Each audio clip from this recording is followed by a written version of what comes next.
So last classes లో nuclear fusion concepts discuss చేసుకున్నాం. Nuclear fission concept ని base చేసుకుని న్యూక్లియర్ రియాక్టర్ ని డిస్కస్ చేసాం. సో యురేనియం అనే ఫ్యూయల్ రాడ్స్ ని తీసుకొని మోడరేటర్ కంట్రోల్ రాడ్స్ ఇవన్నీ యూజ్ చేసి న్యూక్లియర్ రియాక్టర్ నుంచి ఎలక్ట్రికల్ ఎనర్జీని జనరేట్ అవుతుందన్న విషయం డిస్కస్ చేసాం. బట్ ఇప్పుడు న్యూక్లియర్ ఫ్యూజన్ గురించి డిస్కస్ చేయాలి. సో న్యూక్లియర్ ఫ్యూజన్ కి best example stellar energy. So ఇక్కడ stellar energy is nothing but energy from sun and other stars is nothing but stellar energy. So ఇక్కడ stellar energy అంటే ఏంటంటే sun కానీ మన sun స్టారే కదా, సో సన్ కానీ రిమైనింగ్ స్టార్స్ నుంచి కానీ వచ్చే ఎనర్జీని స్టెల్లార్ ఎనర్జీ అని అంటారు. Okay, so stellar energy based on the principle of nuclear fusion. So nuclear fusion అనే ప్రిన్సిపల్ ని వర్క్ చేసుకునే స్టెల్లార్ ఎనర్జీ అనే కాన్సెప్ట్ డిస్కస్ చేయాలి. సో న్యూక్లియర్ ఫ్యూజన్ మనకి రెండు సైకిల్స్ లో జరుగుతుందట. అందులో first cycle carbon nitrogen cycle, second cycle proton cycle. So ఇక్కడ కార్బన్ నైట్రోజన్ సైకిల్ లో మనకి హీట్ అనేది జనరేట్ అవుతుంది, ప్రోటాన్ సైకిల్ లో సంవాట్ కోల్డ్నెస్ అనేది జనరేట్ అవుతుంది. అంటే యాక్చువల్లీ స్టార్స్ అనేవి నిరంతరం కంటిన్యూస్ గా హీట్ జనరేట్ చేసేవే కదా, మరి కోల్డ్నెస్ ఎక్కడ వస్తుంది అని కాదు. యాక్చువల్లీ ప్రతి స్టార్ కూడా ఎంతైతే హీట్ ఎనర్జీని జనరేట్ చేస్తుందో అంతే సంవాట్ అంటే 99% మనకి హీట్ ఎనర్జీని జనరేట్ చేస్తే 1% ఆఫ్ కోల్డ్ ఎనర్జీని జనరేట్ చేసుకోవాలి. లేదంటే అలా హీట్ ఎనర్జీ కంటిన్యూస్ గా జనరేట్ అయ్యి స్టార్స్ అన్ని కూడా ఎక్స్ప్లోజివ్ అయిపోతాయి లేదా డిస్పర్స్ అయిపోతాయి. ఈవెన్ మన సన్ ఈ రోజు కూడా అలా డిస్పర్స్ ఎక్స్ప్లోజివ్ అవ్వకుండా ఎందుకలా స్టేబుల్ గా ఉన్నారు? ఏ ఎనర్జీ అయితే అంటే కార్బన్ నైట్రోజన్ సైకిల్ వల్ల ఏ ఎనర్జీ అయితే హీట్ ఎనర్జీ ప్రొడక్షన్ అవుతుందో ఆ 1% కోల్డ్నెస్ ఎనర్జీ వల్ల మరీ హీట్ ఎక్కువ ఎక్స్ప్లోడ్ అవ్వకుండా, అదే హీట్ ఎక్కువయ్యి ఎక్స్ప్లోడ్ అవ్వకుండా ఒక పర్టికులర్ ఆర్బిట్స్ లో అలా ఈవెన్ మన సన్ ఒక స్టార్ అవును కదా, సో మన సన్ మిగతా రిమైనింగ్ స్టార్స్ కూడా ఒక పర్టికులర్ ఆర్బిట్స్ లో రివాల్వ్ అవుతూ ఉంటాయి. మన ఎర్త్, మార్స్, ఈ ప్లానెట్సే కాదు, మన సన్ కూడా ఒక గెలాక్సీలో ఒక మెంబరే. సో ఆ గెలాక్సీలో సన్ కూడా ఒక పర్టికులర్ పాత్ అనేది ఉంటుంది. సో ఇవన్నీ కూడా గ్రావిటేషనల్ ఫోర్స్ ని బేస్ చేసుకునే ఉంటాయి. సో ఈ గ్రావిటేషనల్ ఫోర్స్ అయితే మన సన్ గెలాక్సీలో పార్ట్ అవ్వదు, ఆర్ మిగతా స్టార్స్ లాగా గెలాక్సీ చుట్టూ రొటేట్ అవ్వదు. ఓకే, సో ఇక్కడ మనం అబ్జర్వ్ చేసినట్టయితే 99% heat production, 1% cold production. So heat production carbon nitrogen cycle use చేసుకొని, cold production proton cycle use చేసుకొని ప్రొడక్షన్ అవుతుంది. సో ఇక్కడ హీట్ ప్రొడక్షన్ జరిగినప్పుడు కార్బన్ నైట్రోజన్ సైకిల్ లో హైడ్రోజన్ హీలియం గ్యాసెస్ ఉంటే సరిపోతాయి. బట్ కానీ కార్బన్ నైట్రోజన్ ఎందుకు తీసుకున్నా? హైడ్రోజన్ హీలియం సరిపోతుంది. బట్ కానీ కార్బన్ నైట్రోజన్ తీసుకోవడానికి కారణం ఏంటంటే కార్బన్ నైట్రోజన్ క్యాటలిస్ట్ల కింద యూస్ చేస్తాం. సో కార్బన్ నైట్రోజన్ క్యాటలిస్ట్ల కింద యూస్ చేయడం అంటే దాని అర్థం ఏంటి? క్యాటలిస్ట్ అంటే రేట్ ఆఫ్ కెమికల్ రియాక్షన్ ని లేదా కెమికల్ కాంబినేషన్ ని పెంచడం. బట్ కానీ వచ్చే ప్రొడక్ట్ కెమికల్ కాంపోజిషన్ ఏమి డిస్టర్బ్ చేయదు.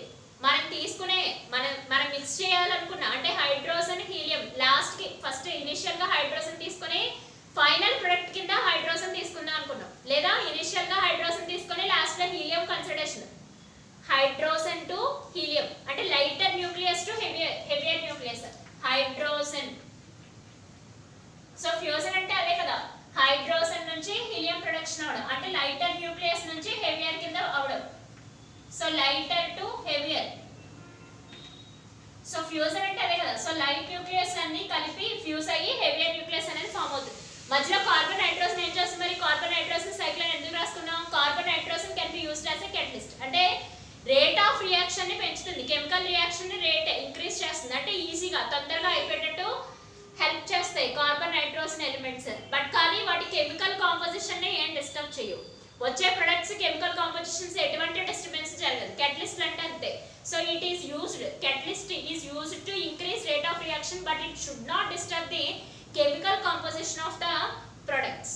ఓకే, సో ఇక్కడ మనం అబ్జర్వ్ చేయాలి, అది ప్రొడక్ట్స్ అనే కాదు రియాక్టెంట్స్ కూడా అంతే. రియాక్టెంట్స్ కెమికల్ కాంపోజిషన్ ఏం డిస్టర్బ్ చేయదు, అటు వచ్చి ప్రొడక్ట్స్ కెమికల్ కాంపోజిషన్ కూడా ఏం డిస్టర్బ్ చేయదు. ఓకేనా, సో ప్రోటాన్ సైకిల్ అంటే వీటిలో మనకి క్యాటలిస్ట్ ఏం అవసరం లేదు, డైరెక్ట్ గా చేసాను హైడ్రోజన్ టు హీలియం ఫామ్ చేసాను. ఓకేనా, సో ఇక్కడ అబ్జర్వ్ చేసినట్టయితే కార్బన్ నైట్రోజన్ సైకిల్ గురించి డిస్కస్ చేద్దాం. Next proton cycle. Okay, so carbon nitrogen cycle అయినా ప్రోటాన్ సైకిల్ అయినా మన మెయిన్ థీమ్ హైడ్రోజన్ నుంచి హీలియం ప్రొడక్షన్ అవడం.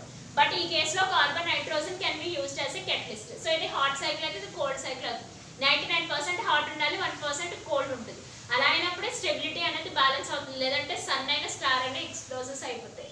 ఈవెన్ మనం బాగా గుర్తుపెట్టుకోవాల్సిన విషయం ఏంటంటే సన్ కూడా రొటేట్ అవుతాం, సన్ కూడా రివాల్వ్ అవుతుంది. దాని సెల్ఫ్ రొటేషన్ జరుగుతుంది, రివాల్వింగ్ కూడా జరుగుతుంది.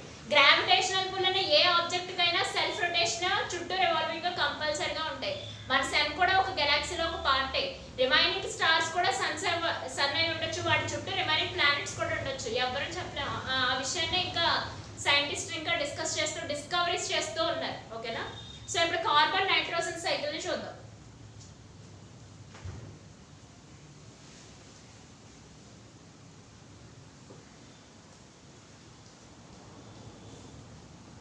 సో ఇక్కడ ఈ కార్బన్ నైట్రోజన్ సైకిల్స్ ని అబ్జర్వ్ చేసినట్టయితే దీన్ని 6 పార్ట్స్ లో డిస్కస్ చేసుకోవచ్చు. అందులో first part carbon nitrogen catalyst use చేసుకుంటా ఉన్నాం కదా. ఫస్ట్ కార్బన్ తీసుకొని దానికి atomic number 6, mass number 12. So దీన్ని హైడ్రోజన్ తో మిక్స్ చేస్తాం. సో 1H1 అనే హైడ్రోజన్ ఆటమ్ తో మిక్స్ చేస్తే ఇక్కడ మనకి నైట్రోజన్ ఫామ్ అవుతుంది. సో ఇక్కడ నైట్రోజన్ కి atomic number 7, mass number 30 plus ఒక గామా రే కూడా బయటకు ఇస్తుంది. ఓకే, ఒక గామా ఇక్కడ మీరు అబ్జర్వ్ చేసినట్టయితే 6 + 1 7 + 12 + 1 30. ఓకేనా? దాంతో పాటు ఒక గామా రే కూడా అడిషనల్ గా ఎమిట్ అవుతుంది. ఓకేనా? ఎమిషన్ జరుగుతుంది gamma rays. So second step observe చేసినట్టయితే ఇక్కడ ప్రొడక్ట్ అయిన నైట్రోజన్ ని తీసుకుంటాం. ఇక్కడ వచ్చే ప్రొడక్ట్స్ అయిన నైట్రోజన్ ని తీసుకుంటాం. సో దానికి atomic number 7, mass number 30. So ఇది మళ్ళీ స్ప్లిట్ అవుతుంది. ఎలా? కార్బన్ 6C13 కింద స్ప్లిట్ అవుతుంది. 6C13 కింద స్ప్లిట్ అవుతుంది. సో ఆ స్ప్లిటింగ్ తో పాటు ఒక ఎలక్ట్రాన్ కూడా ఇస్తుంది, ప్లస్ ఒక న్యూట్రినో కూడా జనరేట్ చేస్తుంది. సో అక్కడ ఒక న్యూట్రినో కూడా జనరేట్ చేస్తుంది. సో ఇది మనకి gamma rays. So first case లో గామా రేస్, సెకండ్ కేస్ లో ఒక ఎలక్ట్రాన్ ప్లస్ దాంతో పాటు న్యూట్రినో కూడా జనరేట్ అవుతుంది. సో థర్డ్ స్టెప్ వచ్చేసి ఇక్కడ ప్రొడక్ట్ అయిన కార్బన్ ని తీసుకోవాలి. సో ఇక్కడ మీరు అబ్జర్వ్ చేసినట్టయితే 7 2 పార్ట్స్ కింద స్ప్లిట్ అయింది. 6 + 1 13 + 0. Okay, so third step observe చేసినట్టయితే 6C13. సో ఇక్కడ ప్రొడక్ట్ అయిన 6C13 మళ్ళీ ఇక్కడ రాసుకుంటుంది థర్డ్ స్టెప్ లో. దీన్ని మళ్ళీ ఒక హైడ్రోజన్ ఆటమ్ మిక్స్ చేసుకున్నట్టయితే మళ్ళీ ఇక్కడ మనకి నైట్రోజన్ ఆటమ్ తో పాటు ఒక గామా రేస్ అనేది ప్రొడక్షన్ ఇస్తుంది. ఓకేనా? కానీ దీనికి డిఫరెన్స్ ఉంది. మీరు అబ్జర్వ్ చేసినట్టయితే ఇక్కడ మాస్ నెంబర్ 12, ఇక్కడ మాస్ నెంబర్ 30, అంతే difference. Atomic number 6 same.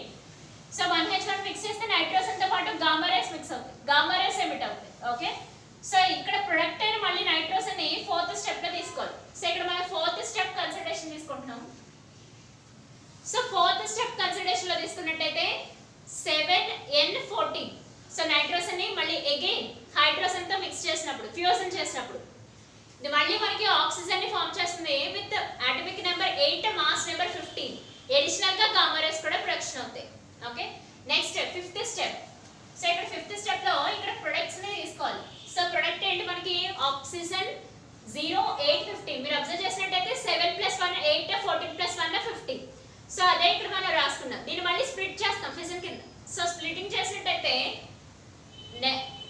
Nitrogen with atomic number 7 15 plus ఒక ఎలక్ట్రాన్ రిమైనింగ్ ప్లస్ న్యూట్రినోస్ కూడా ప్రొడక్షన్ అవుతాయి. Neutrino. Okay, at the same time మళ్ళీ ప్రొడక్ట్ ని తీసుకోవాలి. సో ఇక్కడ ప్రొడక్ట్ ని తీసుకున్నట్టయితే ఇక్కడ మీరు అబ్జర్వ్ చేసినట్టయితే 8 7 1 కింద స్ప్లిట్ అవుతుంది. 15 కింద ఉండిపోతుంది. ఒక ఎలక్ట్రాన్ ప్లస్ ఒక న్యూట్రినోన్ జనరేట్ చేస్తాయి. సో అగైన్ మళ్ళీ ప్రొడక్ట్ ని తీసుకోవాలి, అంటే నైట్రోజన్ ని తీసుకోవాలి. సో ఇక్కడ నైట్రోజన్ తీసుకున్నట్టయితే 7N15 + 1 హైడ్రోజన్ తో ఫ్యూజన్ చేస్తే last fusion reaction. So first fusion reaction, last fusion reaction, అంటే first step, sixth step. So fusion reactions జరిగి మధ్యలో కెటలిస్ట్ జరుగుతాయి. మధ్యలో నైట్రోజన్ కార్బన్ అనే catalyst. Again second nitrogen with atomic number 7, mass number 15 ఒక hydrogen తో fusion చేసాం. So ఇక్కడ చేసినట్టయితే C612 ప్లస్ మనకు కావాల్సిన హీలియం గ్యాస్ ప్రొడక్షన్.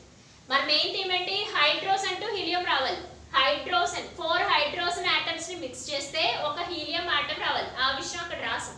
సో ఇక్కడ 4 హైడ్రోజన్ ఆటమ్స్ ఎక్కడెక్కడ ఉన్నాయో డిస్కస్ చేయాలి. ఇది ఫస్ట్ హైడ్రోజన్. నెక్స్ట్ ఇక్కడ వచ్చేసి సెకండ్ హైడ్రోజన్. ఇక్కడ నేను నెంబరింగ్ వేసుకుంటూ వచ్చాను చూసినట్టే. First hydrogen atom, second hydrogen atom, here third hydrogen atom, ఇక్కడ fourth hydrogen atom. So remaining middle అంతా కూడా కెటలిస్ట్ రియాక్షన్స్ జరిగాయి. సో చైన్ రియాక్షన్స్ జరిగాయి. అందుకనే కార్బన్ నైట్రోజన్ సైకిల్ అని అన్నాం. అంటే కెటలిస్ట్ నేమే ఈ సైకిల్ కి పెట్టామన్నమాట, carbon nitrogen cycle. Okay, so ఇక్కడ 4 హైడ్రోజన్ ఆటమ్ 1 2 3 4. సో ఇవన్నీ ఫ్యూజన్ రియాక్షన్స్ జరిగి with the help of carbon and nitrogen can be formed as a helium nucleus. ఇది మనకు కావాల్సిన main byproduct. So 4 lighter hydrogen nucleus ని కలిపి ఒక helium nucleus form చేసింది, ప్లస్ 2 ఎలక్ట్రాన్స్ ఇచ్చాయి. దాంతో పాటు 26.7 మెగా ఎలక్ట్రాన్ వోల్ట్స్ ఎనర్జీ కూడా జనరేట్ చేసింది. ఓకేనా, so 4 small hydrogen atom fused to get a helium nucleus లేదా హీలియం ఆటమ్ లేదా alpha particle providing 2 electrons plus 26.7 mega electron volts energy. ఓకేనా, సో కార్బన్ నైట్రోజన్ సైకిల్ అంటే కెటలిస్ట్ నేమ్స్ సో సైకిల్ కి పెట్టాము. So first, second, third one, fourth one hydrogen nucleus. So form అయ్యి helium nucleus form అయింది. At the same time 2 electrons, at the same time 26.7 mega electron volts ఎనర్జీని కూడా generate చేస్తుంది. So ఇవన్నీ 6 steps కింద చెప్తాం. సో ఈ 6 స్టెప్స్ కూడా చాలా important. So stellar energy question చాలా ఇంపార్టెంట్. లాస్ట్ క్లాస్ లో డిస్కస్ చేసుకున్న న్యూక్లియర్ రియాక్టర్ చాలా important, plus stellar energy question కూడా చాలా ఇంపార్టెంట్. అసలు ఈ సైకిల్స్ క్లారిటీగా రాసుకోవాలి. So next proton cycle discuss చేయాలి.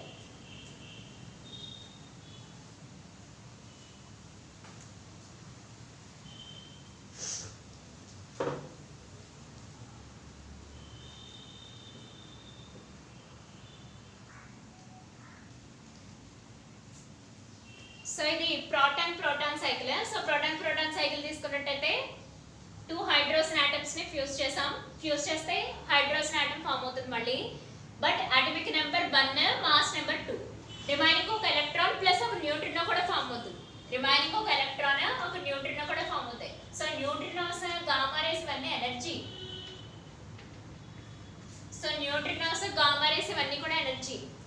సో ఇక్కడ మళ్ళీ ఆ ప్రొడక్ట్ వచ్చిన హైడ్రోజన్ ఆటమ్ ని తీసుకున్నాం 1H2 ప్లస్ మళ్ళీ ఒక హైడ్రోజన్ ఆటమ్ తో ఫ్యూజ్ చేసాం.